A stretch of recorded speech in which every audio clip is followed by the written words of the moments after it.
Hindi mo kailangan gumastos ng malaki para ma-experience ang best spots sa Melbourne. And today, napatunayan namin yan.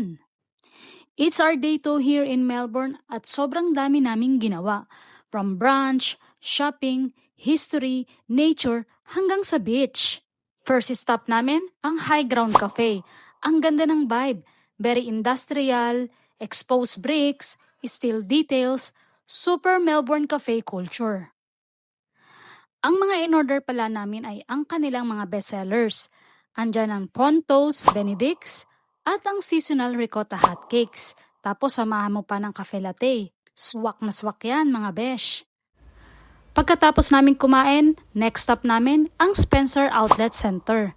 Ito yung discount shopping center sa Melbourne na may mga murang branded clothes, shoes, sportswear at travel essentials. Pero ang pinakarason ng punta namin dito ay ang Chemist Warehouse.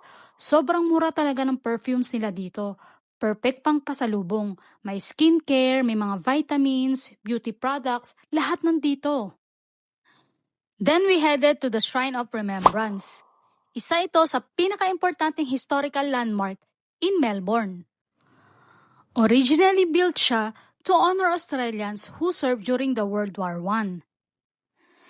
Pero ngayon, memorial na siya for all who served in different wars. At eto pa, free entry siya, super peaceful at meron pang panoramic view of Melbourne skyline. Magla-lunch na muna pala kami dito sa The Observatory. Cozy, relaxing, perfect before exploring nature. After namin kumain, dumiretso na kami dito sa Royal Botanic Gardens. One of the most beautiful gardens in the world. May huge lakes, theme gardens, Australian plants, birds, super relaxing ang mga pathways. Free din ang entry kaya sulit pang chill.